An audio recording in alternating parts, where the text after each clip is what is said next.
Sa direktibang utos ni Police Lieutenant Edilmar G. Albiar, ngayon Marso 24, ay muling nagkasa ng isang operasyon ang PNP Intel Operative na pinangunahan ni Police Major Ferdinand Marcos ang isang drug bypass operation sa Barangay Santo Niño 2 sa San Jose del Monte, Bulacan.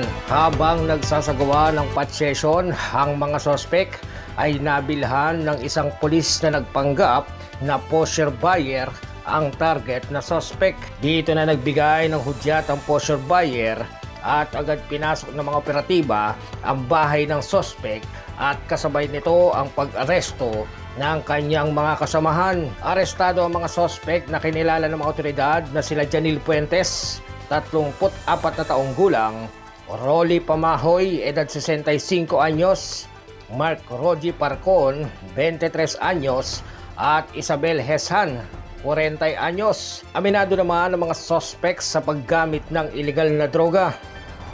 Bali, nakikita na lang po ako dito, sir. Bali po si Senki po, sir. Senki po. Dito po sa bahay na to, sir. Dito po sila.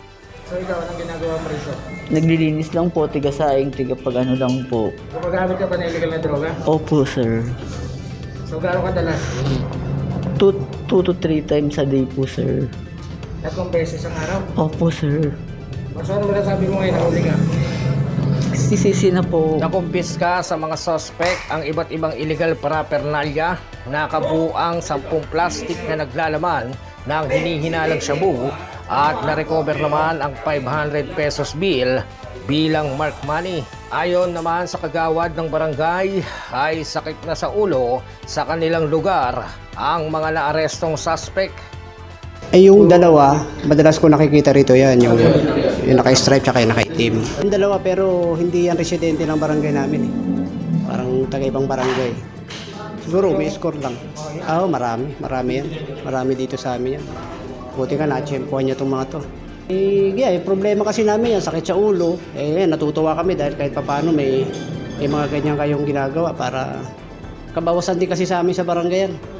Kumbaga malaking bagay din sa amin. Mahaharap ngayon ang mga suspect sa kasong Section 5, 11, and 12 na may kinalaman sa Republic Act 9165 o Comprehensive Dangerous Drugs Act of 2002. Mula rito sa San Jose del Monte, Bulacan, RTV News, Unil Manuel, Romaragasa sa Balita.